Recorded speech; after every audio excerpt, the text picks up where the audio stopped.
বিসমিল্লাহির রহমানির রহিম।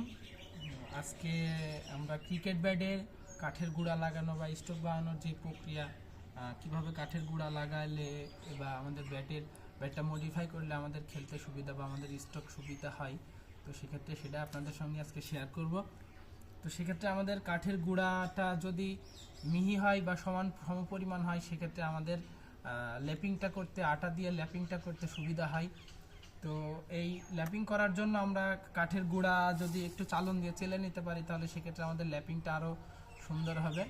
তো এই ক্ষেত্রে প্রথমে আমরা কাঠের গুঁড়াগুলো ছিল, সেই গুঁড়াগুলো নিয়ে একটু চালন দিয়ে চেলে নেব। তো ক্ষেত্রে আমাদের ভালো হবে যে আমাদের সব কিছু যদি একটু মিহি হয় বা সমপরিমাণ হয়, তাহলে সেক্ষেত্রে আমাদের কি ভালো হয়।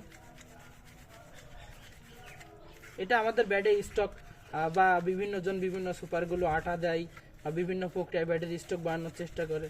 তো সেই ক্ষেত্রে আমরা আঠের গুঁড়া লাগালেই মনে হয় ব্যাটটা বেশি স্ট্রং বা বেশি স্টক বানানো সম্ভব হয়। তারপরে আমরা কাঠের গুঁড়োটা নিয়ে নিলাম। এখন আমাদের কাছে আঠা আছে, ব্যাট বাঁধার জন্য রগ আছে, স্কেল আছে, রুল আছে। স্কেল রুলের কাজ দিয়ে আমরা কি করব, ব্যাটে একটা নির্দিষ্ট সমপরিমাণ দাগ দিয়ে নিলে, তো সেক্ষেত্রে আমাদের কি প্যারাক দিয়ে হয়।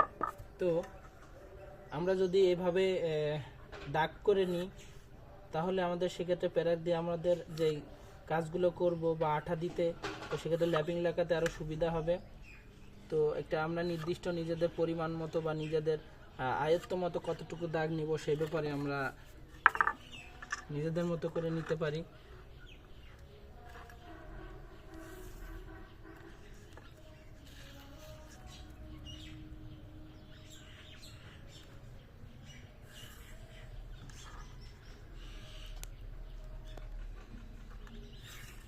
তো গাইজ, এর ভিতরে আমরা যদি ছোট ছোট দাগ নিই, সেক্ষেত্রে আমাদের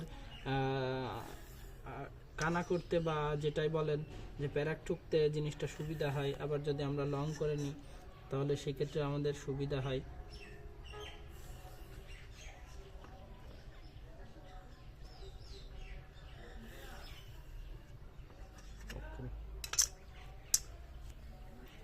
তো এরপরে আমরা প্যারাক দিয়ে যদি এটা ছোট ছোট করে কানা করে নিই, তাহলে সেক্ষেত্রে আমাদের হলো আটার লেপিংটা দিতে বা কমপ্লিট করতে জিনিসটা অনেক ভালো হয়। তো আপনারা যে কোনোভাবে করতে পারেন। যদি এটা কানা নাও করেন, তাহলে সেক্ষেত্রেও আপনাদের ক্ষেত্রে ভালো হয়। তবে আমার ক্ষেত্রে এই জিনিসটা অনেক ভালো হয়, যদি আমরা কানাটা করতে পারি, তাহলে সেক্ষেত্রে আমরা আটাটা দেওয়াটা সুবিধা হয়, আটাটা স্ট্রং হয় ভিতরে। তো এইভাবে করে সমস্ত ব্যাটটাকে আমরা যদি একটু ছোট ছোট করে কানা করে নিতে পারি, তাহলে সেক্ষেত্রে আমাদের ক্ষেত্রে অনেকটা ভালো হয়।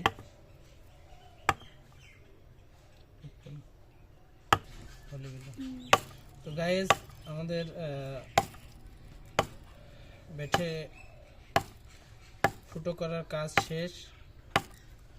এরপরে আমরা ব্যাটটা যারা নিচে বাঁধতে চান, তাহলে আমরা সেক্ষেত্রে আগে বেঁধে নেবেন, তারপরে ল্যাপিং লাগানোটা হয়তো ভালো হয়।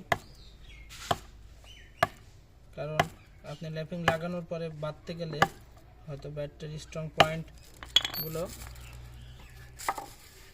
সমস্যা হতে পারে। তো সেক্ষেত্রে আমরা রক বা স্ট্রিং দিয়ে আগে বাঁধার চেষ্টা করব।